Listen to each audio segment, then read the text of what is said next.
des conseils pour une maison sans allergie. Sans nous en rendre compte, nous consommons tous les jours des millions d'acariens, qui rentrent clandestinement dans différentes parties de notre maison, et qui sont responsables d'un grand nombre de réactions allergiques, qui peuvent affecter gravement notre santé.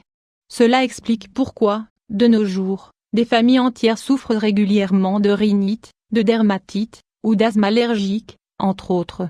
Le fait de manger sur le lit, de ne pas bien faire le ménage et d'attendre des semaines pour aspirer la poussière, sont autant de pratiques qui favorisent la prolifération de ces petits micro-organismes dans les différentes pièces de notre maison. C'est pour cette raison qu'il est très important de mettre un point d'honneur à l'hygiène de toute la maison, de manière à la rendre anti-allergique, afin de prévenir la survenance de diverses maladies. Voulez-vous découvrir comment y parvenir? La chambre 500 x 327. Le lit est l'un des endroits favoris des acariens, car celui-ci leur offre un environnement idéal pour survivre et proliférer. La sueur, la chaleur et les peaux mortes qui se détachent de notre épiderme sont des facteurs qui permettent le développement de bactéries, qui vont ensuite provoquer des allergies. Pour réduire les risques, le mieux est de disposer des draps 100% coton sur votre lit. Vous devez bien les laver chaque semaine, à une température élevée, 60 degrés C. Les coussins, les édredons ou les couettes peuvent être lavés tous les 6 mois. Toutefois, nous vous conseillons de les secouer tous les jours, et de les disposer dans un endroit idéal pour qu'ils puissent s'aérer convenablement.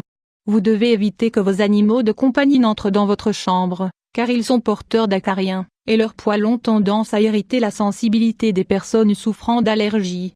La cuisine 500 x 337. C'est une pièce qui demande une attention toute particulière, car de nombreux agents pathogènes peuvent y apparaître.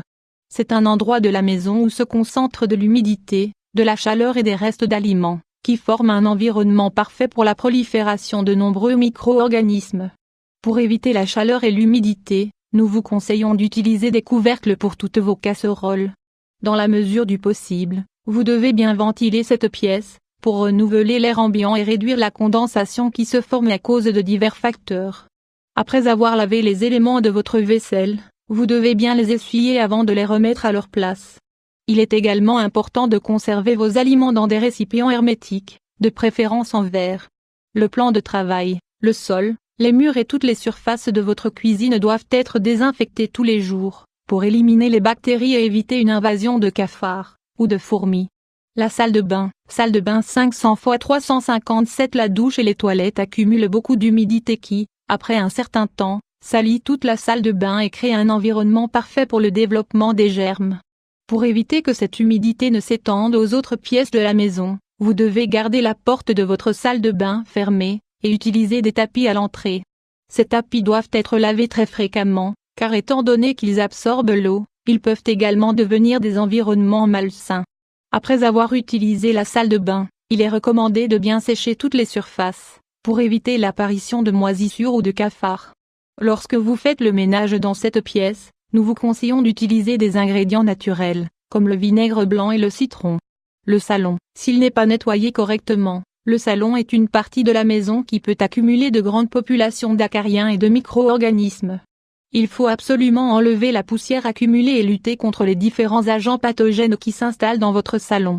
Voici les principaux points à prendre en compte pour cette pièce: le type de sol, les tapisseries du canapé et des fauteuils, les rideaux, les animaux domestiques, les éléments décoratifs. Le sol a besoin d'un nettoyage quotidien, car il accumule de grandes quantités de poussière et de saleté. Les fauteuils peuvent être recouverts avec des couvertures en coton, pour éviter d'avoir à les laver régulièrement. Sinon, vous pouvez utiliser des produits spécialement adaptés aux tapisseries. Toutefois, nous vous conseillons de choisir des meubles en cuir, car ils sont bien plus simples à nettoyer. Tous les autres éléments du salon doivent être nettoyés au minimum 3 fois par semaine, afin d'éliminer tout résidu de poussière ou de pollen. Nous vous recommandons de ne pas autoriser vos animaux de compagnie à monter sur les meubles, et de les tenir éloignés de cette zone de votre maison. Si vous souffrez d'allergies fréquentes, n'hésitez pas à consulter un médecin avant de prendre la décision d'adopter un animal domestique.